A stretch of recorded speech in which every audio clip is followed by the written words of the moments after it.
এবার গাইবান্ধার খোলাহাটি ছাড়াও জেলার বিভিন্ন এলাকায় বেড়েছে সরিষার আবাদ। এই সরিষা ক্ষেতের পাশে বিশেষভাবে তৈরি বক্স বসিয়ে সংগ্রহ করা হচ্ছে বিশুদ্ধ মধু।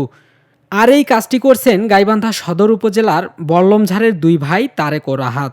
সাধারণত যারা চাক কাটে তারা হাত দিয়ে মৌমাছি চাক চিপিয়ে মধু বের করে, আমরা মেশিনের মাধ্যমে এই মধুগুলো সংগ্রহ করি আর কি। ওস্তাদের কাছ থেকে দীর্ঘদিনের প্রশিক্ষণের মাধ্যমে দুই ভাই রপ্ত করেন মৌমাছি পালন। এর পাশাপাশি বিভিন্ন প্রতিষ্ঠান থেকেও মৌমাছি পালনের জন্য প্রশিক্ষণ গ্রহণ করেন।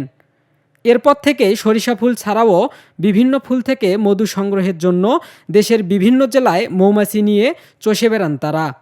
ফার্স্ট শুরু করি কুড়িগ্রাম, দ্বিতীয়ত শুরু করি গাইবান্ধা সদরে, নেক্সট করি জয়পুরহাট। এই তিনটা ডিস্ট্রিক্টে শস্যের মৌসুমে।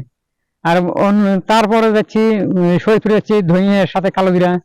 তারপর আসবো দিনাজপুর, ওখানে লিচু। তারপর যাবো পঞ্চগড়, ওখানে মিষ্টি কুমড়া।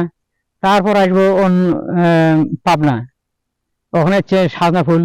জমির পাশে মৌমাছির খামার স্থাপন ফসলের জন্য উপকারী, কেননা সরিষা ফুলে মৌমাছি বসার কারণে রোগবালাই না ছড়িয়ে পরাগায়ন তথা দানা পুষ্ট হচ্ছে।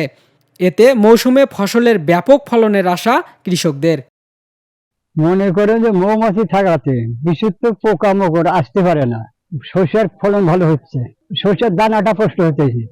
শুধু সরিষা ফুল নয়, বছর জুড়ে দেশের বিভিন্ন প্রান্ত ঘুরে শশার ফুল, লিচুর মুকুল, মিষ্টি কুমড়ার ফুল ছাড়াও কদম ফুল, বড়াই ফুল, সজনা ফুলের মধু সংগ্রহ করেন মৌচাষিরা। হিরণচন্দ্র বর্মন, রেডিও সারাবেলা, গাইবান্ধা।